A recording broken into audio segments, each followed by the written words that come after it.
Assalamualaikum warahmatullahi wabarakatuh.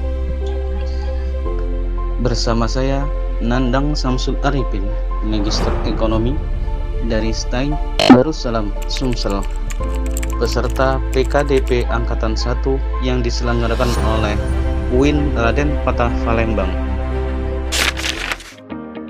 Di video ini kita akan belajar tentang analisis laporan keuangan bank syariah. Analisis ini penting, terutama bagi mereka yang tertarik dengan dunia perbankan syariah, baik sebagai nasabah, investor, ataupun mahasiswa yang ingin lebih memahami operasional bank syariah. Yuk, kita mulai.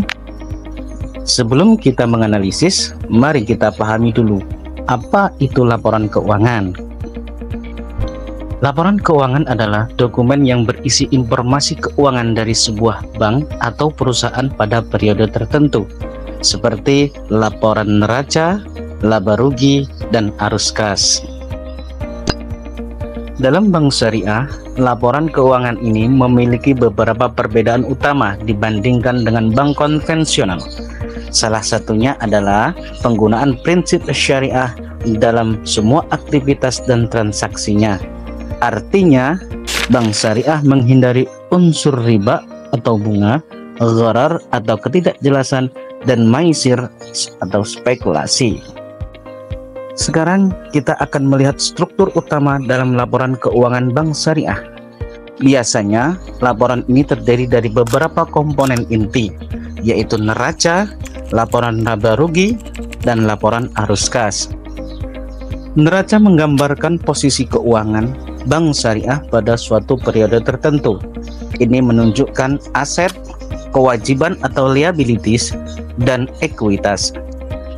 Berbeda dengan bank konvensional, pada bank syariah, aset mencakup pembiayaan berbasis akad syariah seperti murabahah atau jual beli, mudharabah atau bagi hasil, dan ijarah atau sewa.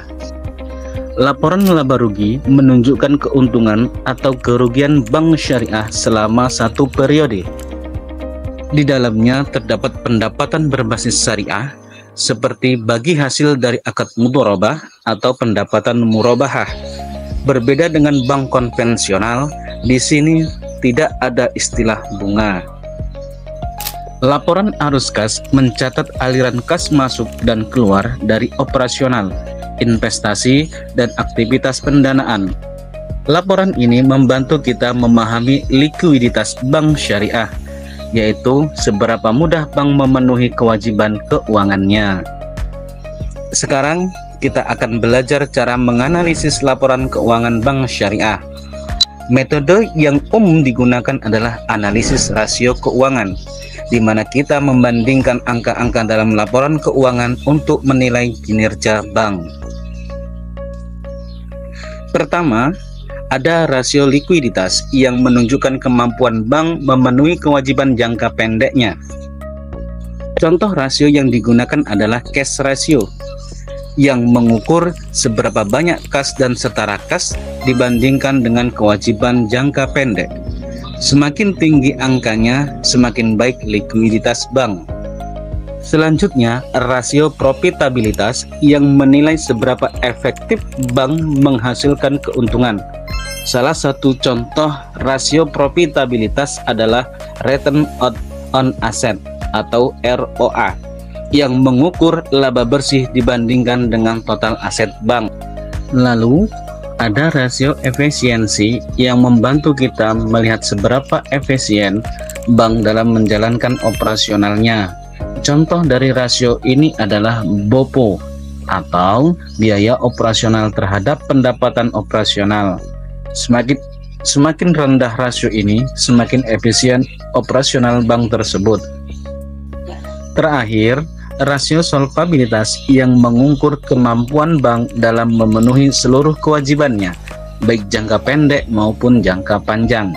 Salah satu contoh rasio ini adalah Capital Adequacy Ratio atau CAR, yaitu perbandingan modal bank dengan risiko asetnya. Mari kita lihat contoh sederhana untuk lebih memahami analisis laporan keuangan ini. Misalkan kita punya data dari Bank Syariah XYZ.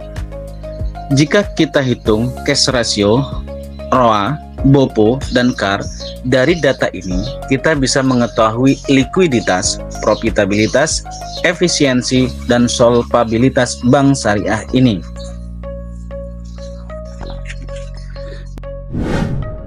Misalnya, cash ratio bank XYZ adalah 30%. Ini menunjukkan bank memiliki kas yang cukup untuk memenuhi kewajiban jangka pendeknya. Jika ROA-nya 2%, berarti dari setiap 100 rupiah aset, bank mendapatkan laba 2 rupiah. Ini menandakan profitabilitas yang cukup baik. Jika BOPO sebesar 75%, artinya 75% dari pendapatan operasional digunakan untuk biaya operasional. Angka ini termasuk efisien jika di bawah 80%.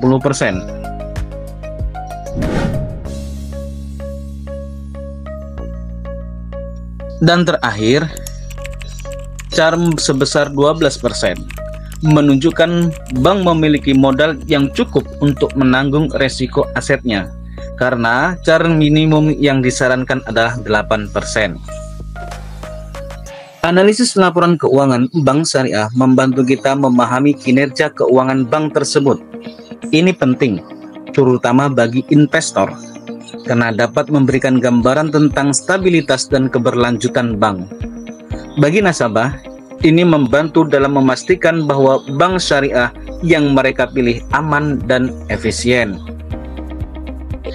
Analisis ini juga bermanfaat bagi para pelaku industri dan akademisi untuk memantau perkembangan dan tren di sektor perbankan syariah. Sebagai tips, saat menganalisis laporan keuangan bank syariah, perhatikan data rasio dari beberapa periode untuk melihat tren dan perbandingan. Selain itu, bandingkan dengan bank syariah lain untuk mengetahui posisi kompetitifnya di industri. Terima kasih sudah menonton. Semoga penjelasan tentang dasar analisis laporan keuangan bank syariah ini membantu Anda memahami cara membaca dan mengevaluasi laporan keuangan di sektor syariah. Sampai jumpa di video edukasi selanjutnya.